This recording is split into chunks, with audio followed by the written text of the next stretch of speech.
नमस्कार दोस्तों, मैं अतुल कुमार मसोतिया और आप देख रहे हैं आपका अपना चैनल एजुकेशन वर्ल्ड एकेडमी यानी ई वर्ल्ड एकेडमी हापुड़ में एक बार फिर आपका बहुत बहुत स्वागत है। दोस्तों, मैं आज आपको कराने वाला हूं उत्तर प्रदेश का इतिहास और इतिहास को जानेंगे उत्तर प्रदेश के बिल्कुल क्रमबद्ध तरीके से कैसे कैसे कब इस पर किन लोगों का शासन रहा, कब अंग्रेजों ने शासन किया, कब मुस्लिम लोगों ने शासन किया, कब हिंदू शाही राजाओं का राज रहा। यानी सारी चीज़ें आपको बताई जाएंगी और ये भी बताया जाएगा कि कब किस धर्म का उत्थान यहाँ पर हुआ, बौद्ध धर्म का, हिंदू धर्म का, मुस्लिम धर्म का, उन सारी बातों को बताया जाएगा दोस्तों। ठीक है, चलिए दोस्तों, अगर वीडियो आपको पसंद आती है तो वीडियो को लाइक शेयर कमेंट करना बिल्कुल भी ना भूलें। अगर चैनल पर दी जाने वाली जानकारी आपको अच्छी लगती है तो दोस्तों चैनल को सब्सक्राइब कर लीजिएगा।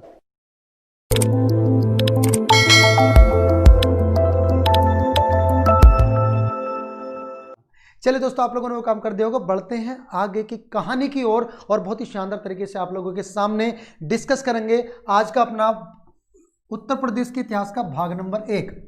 इसको मैं 2 भागों में डिवाइड करूंगा क्योंकि काफी लंबा इतिहास है। ठीक है, उत्तर प्रदेश का इतिहास हम लोग बात कर रहे हैं। ठीक है, इसकी पीडीएफ आपको मिल जाएगी। इसकी पीडीएफ आप लोग अगर लेना चाहते हैं तो आप लोगों को इस नंबर पर 8449889709 पर क्या करना होगा, मैसेज डालना होगा, लिखना होगा सर अतुल सर हमें ये पीडीएफ प्रोवाइड करा दीजिएगा, आपको विदाउट एनी कॉस्ट मिल जाएगी। ये वीडियो आपको यूपीएसआई के लिए, वीडियो के लिए, सुपर टेट और अन्य टीटी सभी एग्जाम्स के लिए जो भी यूपी के यूपी के जीके को ध्यान में रखते हुए बनाए जाते हैं उन सभी के लिए बहुत ज़्यादा महत्वपूर्ण होगी। ठीक है, चलिए बढ़ते हैं दोस्तों आगे की तरफ और कहानी बयां करते हैं कुछ आगे की। चलिए अब इतिहास को बारी बारी से जाने उससे पहले आपको एक छोटी जानकारी, अगर आप हमसे पीडीएफ चाहते हैं तो ये सारा माध्यम आपके सामने लिखा हुआ, जो जो आपको मिलेगा और जिस माध्यम से मिलेगा ये वो नंबर है जिसके माध्यम से आप पीडीएफ ले सकते हैं। चलिए बढ़ते हैं और आगे की कहानी को बयां करते हैं। क्या है आगे की कहानी, प्राग ऐतिहासिक काल के माध्यम से जानते हैं कि प्राग ऐतिहासिक काल में उत्तर प्रदेश की स्थिति क्या हुआ करती थी। देखिए दोस्तों, अगर हम उत्तर प्रदेश के इतिहास की बात करते हैं तो उत्तर प्रदेश का इतिहास लगभग 4000 वर्ष पुराना है। कितना है भाई, 4000 वर्ष पुराना है। इसको आर्यवर्त के नाम से जाना जाता था। किस नाम से जाना जाता था, आर्यवर्त के नाम से जाना जाता था, क्योंकि मध्य एशिया से आए हुए जो आर्य लोग थे वो उत्तरी भारत में बसे और जिस क्षेत्र में बसे उसको आर्यवर्त कहा गया और वहीं से आर्य संस्कृति का जन्म हुआ, या कह सकते हैं आर्य संस्कृति का निर्माण करने वाला राज्य हम उत्तर प्रदेश को कह सकते हैं। ठीक है, चलिए बढ़े आगे। रामायण में वर्णित, देखिए हिंदू धर्म ग्रंथ है रामायण। रामायण में वर्णित तथा हिंदुओं के एक प्रमुख भगवान राम का प्राचीन राज्य कौशल इसी क्षेत्र में था। कहाँ था, उत्तर प्रदेश में था। अयोध्या इस राज्य की राजधानी हुआ करती थी। यानी एक बात आपसे पूछी जा सकती है कि रामायण काल के अनुसार या रामायण ग्रंथ के अनुसार वर्तमान उत्तर प्रदेश की राजधानी क्या हुआ करती थी, तो आंसर आपका क्या होगा दोस्तों, आंसर होगा अयोध्या। ठीक है, अयोध्या के राजा दशरथ के 3 पुत्र और तीनों में से राम, जिनको भगवान की उपाधि से नवाजा जाता है, जिनको पूजा जाता है हिंदू धर्म के अंतर्गत। ठीक है, हिंदू धर्म के अनुसार भगवान विष्णु के 8वें अवतार जिनको भगवान कृष्ण के नाम से जाना जाता है, कृष्ण का जन्म उत्तर प्रदेश के मथुरा में हुआ। कहाँ हुआ, मथुरा में हुआ। तभी तो मैं कहता हूं कि उत्तर प्रदेश ने न केवल देश के नेताओं को, देश के स्वतंत्रता सेनानियों को जन्म दिया, बल्कि देश के भगवानों को भी पैदा करने का काम उत्तर प्रदेश ने किया है। ठीक है, चले बढ़े आगे। अब आगे की कहानी बयां करते हैं। इस चीज का एक बार स्क्रीनशॉट ले लीजिएगा, फिर मैं बढ़ता हूं आगे की तरफ। चलिए अब देखिएगा क्या है स्थिति आगे की। प्राग ऐतिहासिक काल में संसार के प्राचीनतम शहरों में से एक माना जाने वाला वाराणसी शहर भी कहां पर है, उत्तर प्रदेश में है। वाराणसी शहर यहीं पर स्थित है और वाराणसी के पास ही एक शहर स्थित है जिसका नाम है सारनाथ।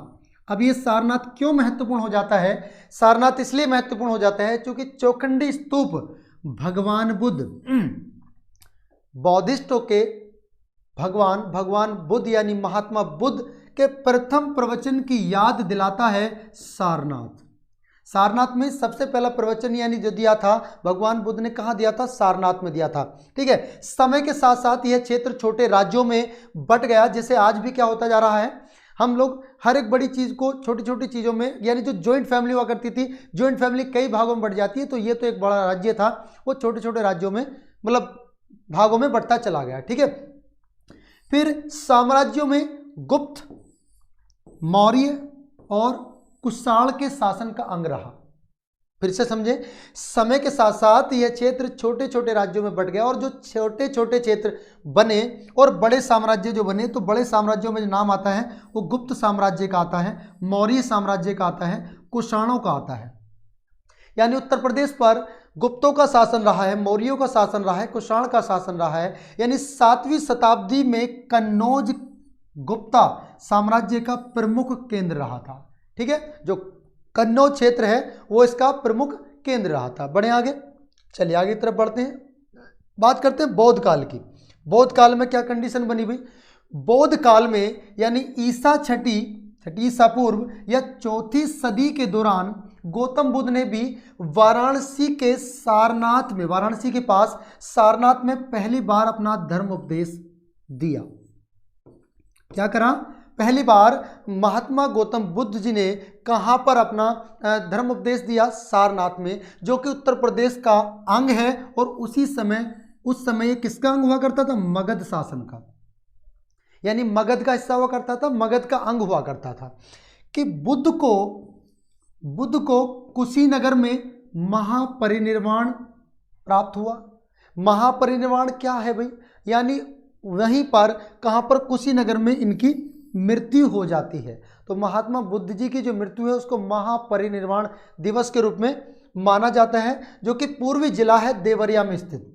जो पूर्वी जिला है ना देवरिया, बलिया और देवरिया एक साथ, कुशीनगर बलिया देवरिया वहीं पड़ते हैं। ठीक है, तो ये देवरिया के पास में है कुशीनगर, और कुशीनगर में इनकी मृत्यु हो जाती है। किसकी? गौतम बुद्ध जी की, जिनको महापरिनिर्वाण दिवस के तौर पे माना जाता है। चलिए बढ़ते हैं आगे, इसी की कहानी को आगे बढ़ाते हुए देखते हैं क्या थी और उत्तर प्रदेश से जुड़ी हुई बातें। तो इस काल को महान शासकों जैसे चंद्रगुप्त प्रथम, चंद्रगुप्त कई हुए हैं इसलिए चंद्रगुप्त प्रथम के शासनकाल को लगभग 330 ईस्वी से 380 ईस्वी के मध्य माना जाता है।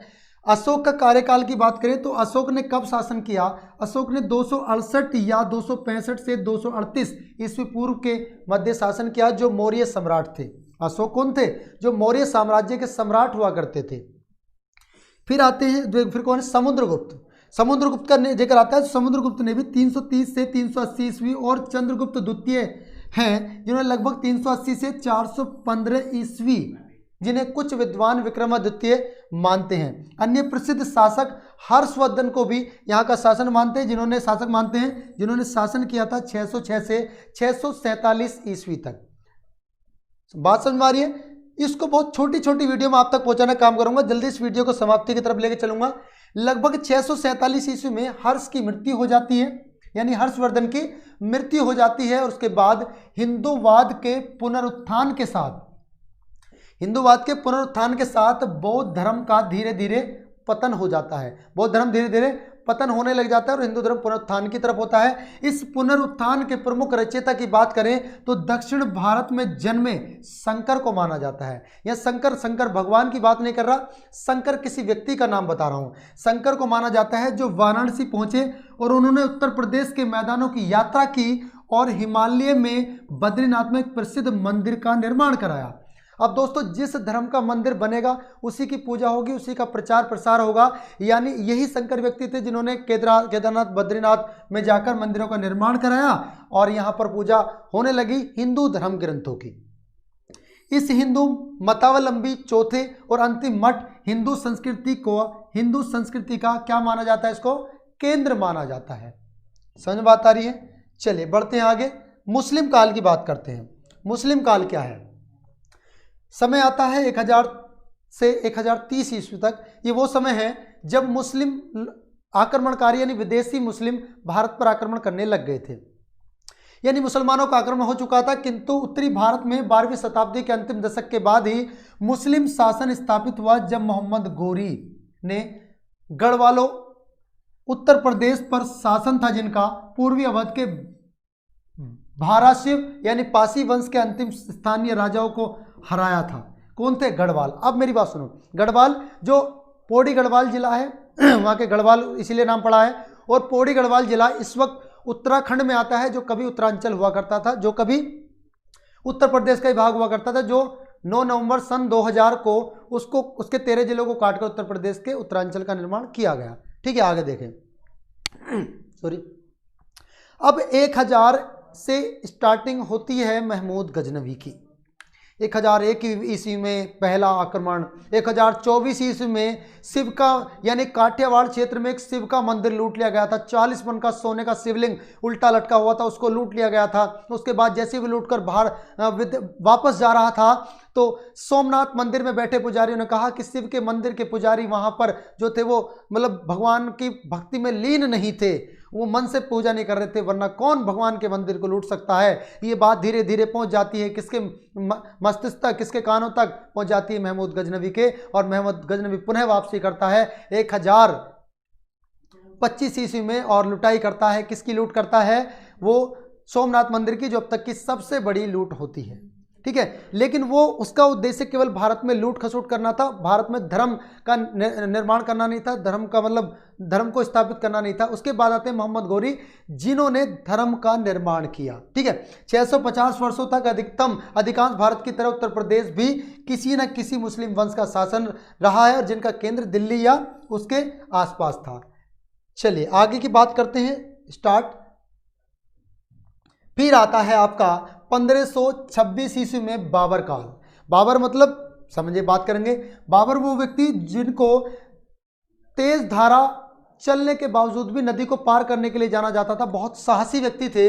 तो दिल्ली की सुल्तान इब्राहिम लोदी को हराया इन्होंने और सर्वाधिक सफल मुस्लिम वंश मुगल वंश की नींव रखी। यही वो शासन था मुगल वंश, जिसको गुलाम वंश भी कहा जाता है। ठीक है, इस साम्राज्य ने 350 वर्षों से अधिक समय तक उपमहाद्वीप यानी उपखंड पर शासन किया। और इस साम्राज्य का महानतम काल महानतम काल क्या किसका था? अकबर का था। शासनकाल 1556 से लेकर 1605 ईस्वी से तक माना जाता है। और औरंगजेब आलमगीर 1707 का काल था। यानी वो व्यक्ति थे जिन्होंने उत्तर प्रदेश पे शासन किया, और उत्तर प्रदेश पे शासन करने वाले ये मुगल काल के व्यक्ति थे। कौन? औरंगजेब, आलमगीर और आपका इब्राहिम लोदी और अब बाबर और आपका अकबर। ठीक है, चलिए अब बात करते हैं आगरा की। और आगरा के पास एक नई शाही राजधानी फतेहपुर सीकरी का निर्माण कराया था। किसने? औरंगजेब ने। बड़े आगे चलिए, उनके पोते शाहजहां, भैया औरंगजेब ने जहां फतेहपुर सीकरी का उसका निर्माण, उसके पोते थे शाहजहां जिनका कार्यकाल रहा है 1628 से 1658 के बीच, ने आगरा में एक ताजमहल का अपनी पत्नी के यानी मृत्यु हो जाने के बाद उनकी याद में उनकी प्रेम का एक निशानी के तौर पे ताजमहल का निर्माण कराया था। आगरा के अंतर्गत अपनी बेगम की याद में बनवाया था, जिसको जो ताजमहल है उसके बीचों बीच एक मकबरा है, यानी कब्र का ऊपर वो मंजिल बनी हुई है, वो इमारत बनी हुई है। वो उनकी पत्नी का प्रसव के दौरान, डिलीवरी के दौरान उनकी मृत्यु हो गई थी। ठीक है, जो विश्व के महानतम वास्तुशिल्पीय नमूनों में से एक है, यानी विश्व अजूबों में से एक कहा जाता है भारत का ताजमहल, जो कि उत्तर प्रदेश में स्थित है। उत्तर प्रदेश में केंद्रित मुगल साम्राज्य ने एक नई मिश्र संस्कृति का विकास किया और उसमें क्या हुआ? प्रोत्साहित किया। और अकबर इसके प्रतिपादक थे। अकबर ने ही दीन इलाही धर्म चलाया था, और अकबर के दरबार में हिंदू और मुस्लिम दोनों समुदाय के जो लोग थे वो दरबार में देखे जाते थे, यानी उन्होंने हिंदू और मुस्लिम दोनों को तवज्जो दी थी। बीरबल जैसे व्यक्ति भी उनके दरबार में हुआ करते थे। भक्ति आंदोलन के संस्थापक रामानंद, जिनको माना जाता है लगभग 1400 से 1470 ईस्वी का प्रतिपादन, किसी व्यक्ति की मुक्ति, इन्होंने कहा कि किसी व्यक्ति की जो मुक्ति है वो लिंग या जाति पर आश्रित नहीं है। किसी व्यक्ति की जो मुक्ति है वो लिंग और जाति पर आश्रित नहीं होती। सभी धर्मों के बीच अनिवार्य एकता की शिक्षा देने वाले कबीर ने उत्तर प्रदेश में मौजूद धर्म असहिष्णुता के विरुद्ध अपनी लड़ाई केंद्रित की। यानी कहीं ना कहीं उत्तर प्रदेश बहुत ज़्यादा केंद्रित रहा है धार्मिक दृष्टि से भी और आपके हर तरह से। काशीराम नगर यानी कासगंज के निकट स्थित सोरों में गोस्वामी तुलसीदास जी ने रामायण की रचना की, जो भगवान राम के जीवन को उल्लेखित करती है। बात समझ में आ रही है?